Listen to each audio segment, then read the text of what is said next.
Imagine answering questions in one of the 5 languages you are fluent in or playing your guitar while undergoing brain surgery.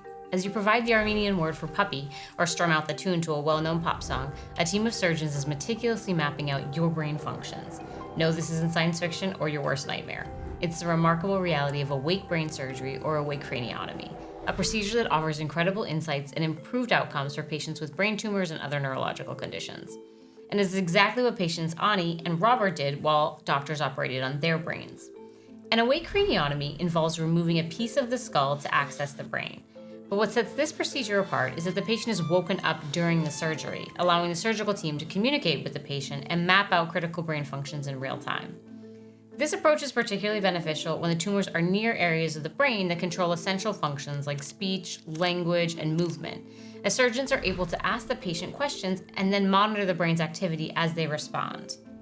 In this video, we'll explore the history of brain surgery, explain what awake craniotomies are and why they are performed, and share some fascinating examples of these groundbreaking procedures.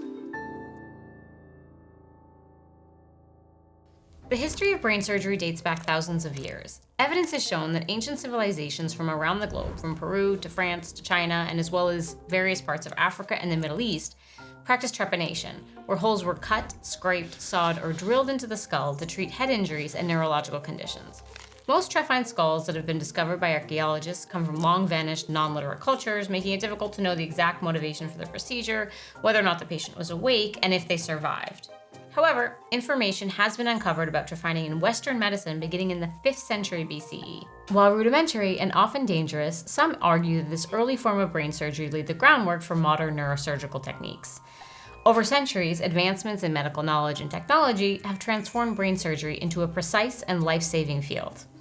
Awake craniotomies have been performed on epilepsy patients for decades. Surgeons kept patients alert to ensure they were targeting the correct brain tissue to alleviate seizures. With the advent of advanced brain mapping technology and sophisticated anesthetics, in addition to epilepsy, this procedure has become more widely used for various types of brain tumors and spinal cord injuries. The ability to interact with patients during surgery helps surgeons perform more precise, less damaging procedures. Preparation for an awake craniotomy involves thorough consultations with the neurosurgeon and neuroanesthesiologist. Patients are briefed on what to expect and are encouraged to ask questions and express any concerns. Building a rapport is essential for a smooth surgery. Doctors get to know their patients before surgery, which helps them to tailor the neurological exams and ensure that patients feel safe, supported, and fully engaged during the procedure. During the surgery itself, patients wake up and perform tasks that help map their brain's functions. They might be asked to name objects, count, or describe images. The surgical team monitors their responses to ensure they avoid damaging critical areas. With today's techniques, Dr. Harbaugh, the director of Penn State's Neuroscience Institute and president of the American Association of Neurological Surgeons, noted that waking a patient and putting them back to sleep is almost like flipping a light switch, giving surgeons the flexibility to gather critical information without causing undue stress to the patient. In their interview from 2018, Dr. Weinberg, a neurosurgeon, and Dr. Bavsar, a neuroanesthesiologist from MD Anderson Cancer Center, explained that the primary benefit of an awake craniotomy is the ability to remove as much of the brain tumor as possible while preserving essential functions. While doctors are aware of the general location of certain brain functions on the brain's surface, it becomes more complicated below the surface, where there are bundles of nerves that pass through the spinal cord and the rest of the body. As a result, these nerve bundles must be mapped during surgery to understand which ones are connected to key functions to avoid them, as any damage could cause permanent disabilities. By awakening the patients during surgery, doctors receive immediate feedback as they are operating. This provides invaluable data in addition to that obtained using other mapping techniques. Amazing, carry on. You might be wondering whether this causes the patient any pain, but you can rest assured that it does not. Brain tissue itself doesn't have pain receptors, so patients feel no pain when their brain is stimulated. They might feel pressure or vibrations, but a local anesthetic numbs the muscles, skin, and bone. Awake surgery makes it possible to identify exactly where critical functions such as speech are located, ensuring that these areas are not damaged as the tumor is removed. This level of precision is crucial for maintaining the patient's quality of life post-surgery. Ani, a multilingual woman, had a cavernoma, a cluster of malformed blood vessels in a critical area of her brain, right next to the areas that control movement and language. Her neurosurgeon, Dr. Gloria Villalba, a renowned doctor from Barcelona who has performed more than 5,000 brain surgeries over the course of her career, needed to remove it while ensuring Ani's ability to speak 5 languages remained intact. During the surgery, Dr. Villalba and her team used miniature flags to mark where each language, Armenian, Russian, Spanish, English, and French, was processed in Annie's brain. This meticulous mapping was crucial because even a slight error could impair her linguistic abilities permanently, which were essential to her career. During the procedure, Annie participated in various tasks like counting and naming objects in all 5 languages. Esto son gafas. Esto es mano. Esto es chaleco. These tests ensured the surgeons avoided critical language areas while removing the cavernoma. How, you might wonder? Well, whenever she was asked a question and her response was delayed, or she couldn't respond at all, the surgical team knew they were close to a risk area and placed a tiny flag there to indicate that it was an area to be avoided.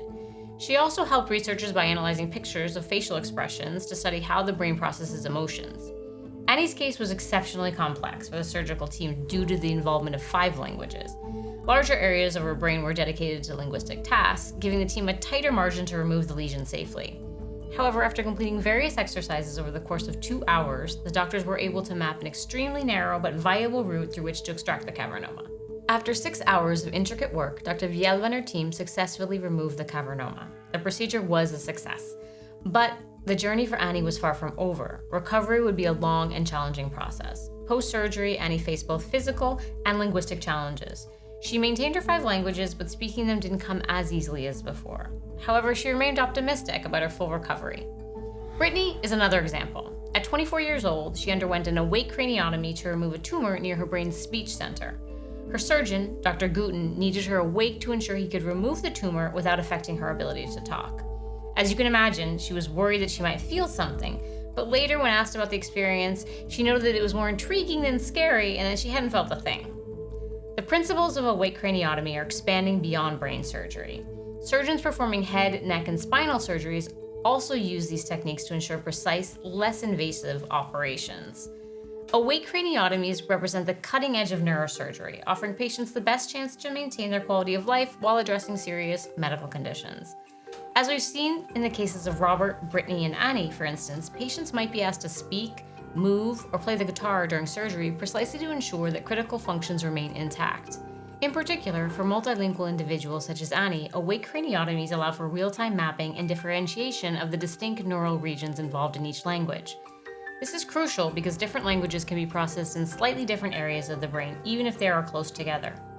By being awake and responsive, patients can help surgeons identify and preserve these areas, reducing the risk of postoperative language deficits. This results in better surgical outcomes, reduced risk of language impairments, and improved overall quality of life for the patient. By directly involving the patient in tasks related to each of their languages, the surgical team can avoid inadvertent damage to language pathways, which can result in aphasia or other language impairments, which can significantly impact quality of life. Thanks for watching, and if you like language and science, subscribe for more content like this.